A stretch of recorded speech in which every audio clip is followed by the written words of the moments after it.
this is a critical time, I think, for Ukraine and for Europe. Ukrainian service personnel are fighting for their country. They're fighting for their families, for the place that they were born. When you look at the way that the British government is acting, it's not doing less, it's doing more and more. So it's vital that we share information and that we adapt training to make sure that it's relevant. In central London, in Whitehall, which is our government quarter, where the Prime Minister lives, where my Ministry of Defence is, where the Foreign Office is, where our House of Commons are. And even now, Ukrainian flags fly on the top of the buildings. The United Kingdom is the driving force behind European support for Ukraine in this war. Weapons, ammunition, and last but not least, training for the Ukrainian military. The special training program was launched in 2015. In 2022, it was further expanded and became known as Operation Interflex. On training Ukrainians according to the standards of British Armed Forces, we talked to Andrew Taylor, Military Attaché at the British Embassy in Ukraine. This is To the Point project of the UAF Media Center.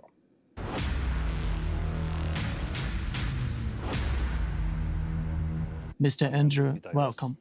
It's the same, Andrei. Could you tell us, please, how many Ukrainian military personnel have been trained under the Interflex program so far? So Operation Interflex has been going on since June 2022, so quite soon after the full-scale invasion. Since then, we've trained over 50,000 Ukrainian soldiers, 51,000 I think it is now. Now, this is just part of the wider training package. So it's part of the training package that we're delivering, not just Interflex, but wider training as well. And it's also part of the wider international training package through the Security Assistant Group. So I think Interflex does about 30% currently of the wider training for basic recruit training in Europe. That's a lot. Could you tell us who trains the Ukrainian military? What is the criteria for selecting instructors? What kind of instructors do you choose? I agree with you, Andrea. I think it's a remarkable number. I was here in the initial stages in 2022 talking about how we were going to start this Operation Interflex. And at that time, we were talking in hundreds of Ukrainian service personnel. So to get to the point now that we're at 50,000 is a great achievement, and I'm very proud of our country being able to do that. And to answer your question about how we select our instructors, ordinarily in the British Army, we train on a rotation basis. We've got lots of experience in generating troops to deploy. And that's the way that we manage to keep Interflex running. We select instructors on a rotation basis. The Army selects people that have the right qualifications, so instructor experience, the right experience in whether it's medicine or combat fighting or tactics. And by rotating the instructors that are delivering Interflex, there's a couple of really good opportunities there. The first is that it allows us to train our instructors before they deliver Interflex, so to improve their instructional ability, make sure the training is coherent. That's the opportunity, the first opportunity. But also the second opportunity is it allows some mutual benefit. It allows us to learn also from the Ukrainian soldiers that are going through the training. It's about 1,000 British personnel have been involved in delivering Interflex. And by rotating, we allow more knowledge to go back into our army about all the lessons that your colleagues are learning. We'll talk about the experience later. I would like to know more about the instructors. The best instructors in the Ukrainian military are those who have been in combat and have military experience. But not everyone with military experience can teach. I mean, these people still have to take certain courses. Is it the same story in your country? It is. It is similar. You're absolutely right, Andrei. The best instructors are the ones that have got experience in exactly what they're teaching. But inevitably, it's not always possible, right? And some of Ukrainian armed forces have got unique experience now. And it's an experience that only the older members of our armed forces have. So it's vital that we share information and that we adapt training to make sure that it's relevant and that we're training not just in the right environment, but using the right tactics, whether it's in trenches or in the forest or in a town. So when you look at the way that Interflex has changed over the years, it's always adapting, always changing, so we try and deliver the best training. Are there any key areas in which you train the Ukrainian military? So the three main types of training that are delivered on Interflex are survivability, so how can soldiers survive in the field, whether that's existing in cold conditions, eating, protection from drones, building proper defenses, electronic signature, these types of basic concepts. So that's survivability. And the second part is lethality, which is a polite way of saying killing the enemy. And lethality is everything from how to use weapon systems safely, tactics in patrolling, in defensive operations in trenches, in different environments like the countryside, the forests, cities, these type of basic low-level tactics, which we remember from our initial training, right? And the third, which is probably the most complex, is to make an offensive spirit, to have this moral component of fighting power. So I would say that survivability and lethality are physical components. How do you, in your training, make the mental fortitude to have this offensive spirit? And it's probably the most complicated or the most challenging, simply because of the length of the training. People fight. Of course, Ukrainian service personnel are fighting for their country. They're fighting for the existence of your language, your culture, for their families, for the place that they were born, where their parents are buried. These are real emotive reasons why people fight for Ukraine. But if you think that at the real tactical level, when you're fighting, what you need is trust in the people around about you, to trust the system. Because we end up, there's the great things we're fighting for, but you're actually fighting at the really lowest level for your colleagues around you. It's also the hardest thing to measure, whether we're being successful.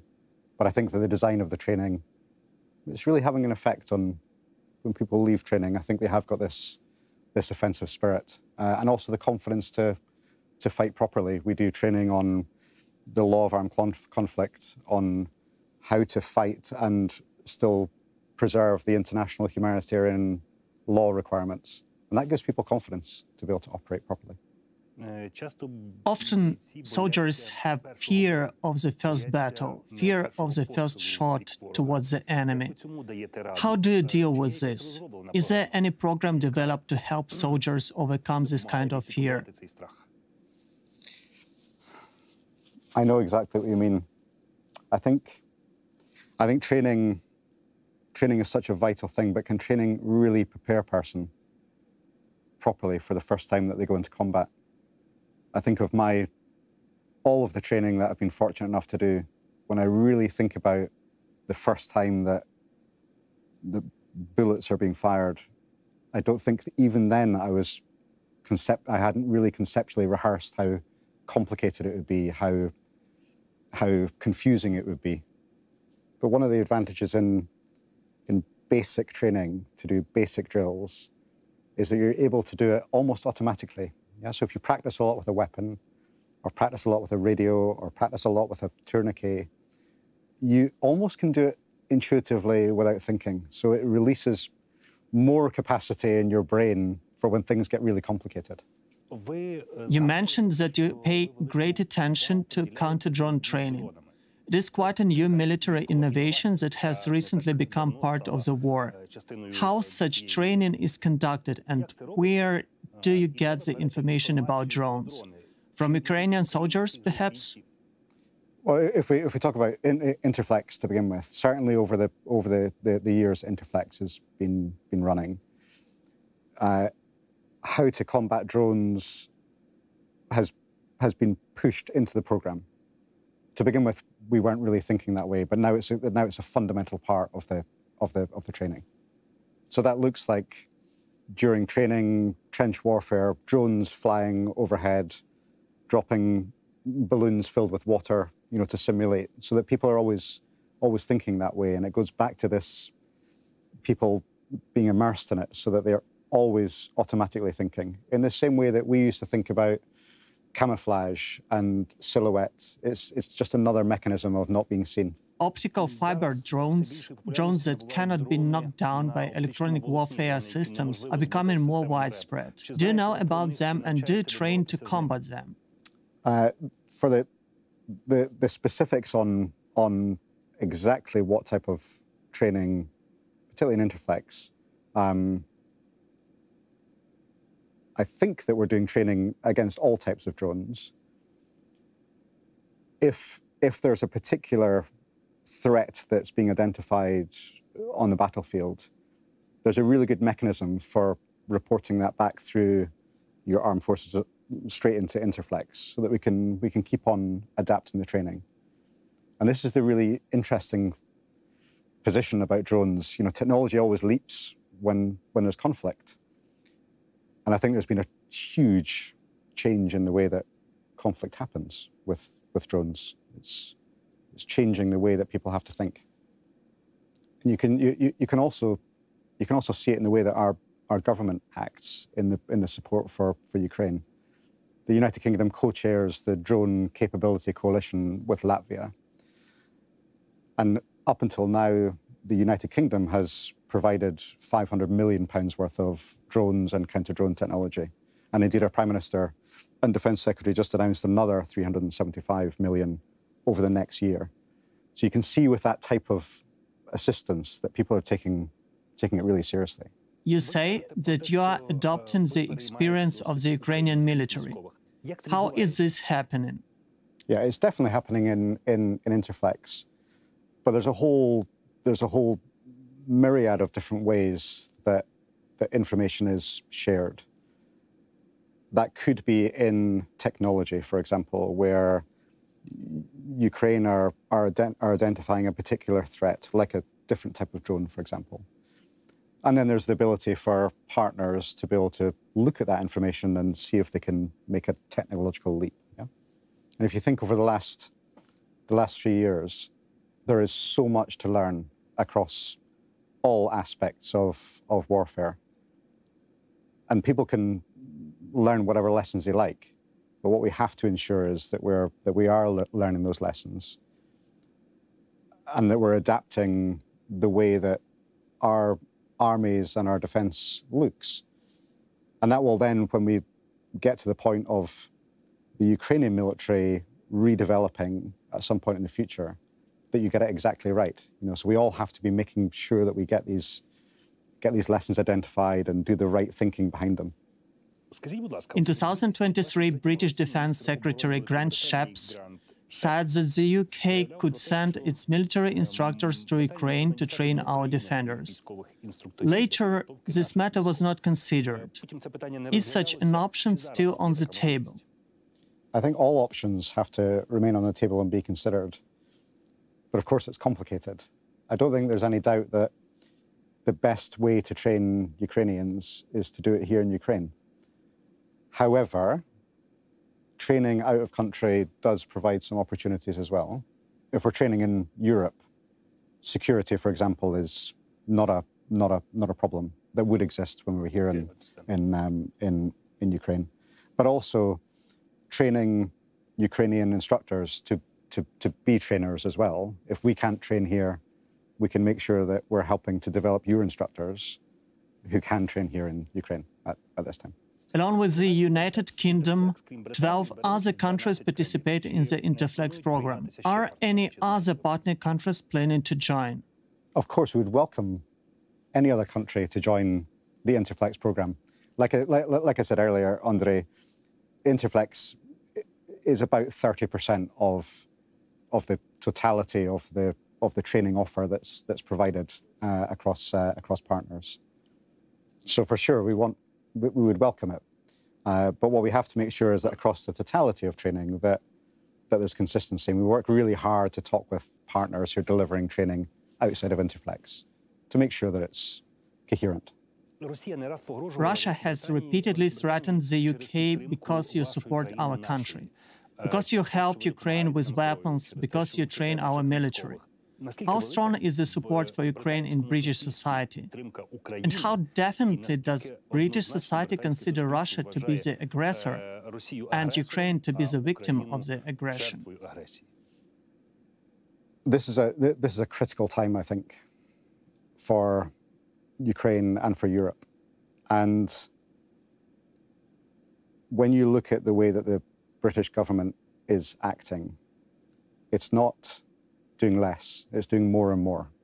So in January, we agreed our 100-year partnership with Ukraine. This is it's not something that we're just doing now. This is a commitment to support Ukraine always to be sovereign, to be democratic, to have security guarantees, to survive. Yeah?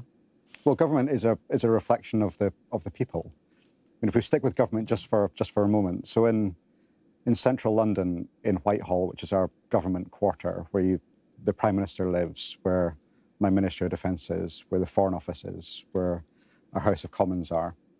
This has been the centre of British power for centuries. And even now, Ukrainian flags fly on the top of the buildings, where millions of people walk past in a year. Politicians, soldiers.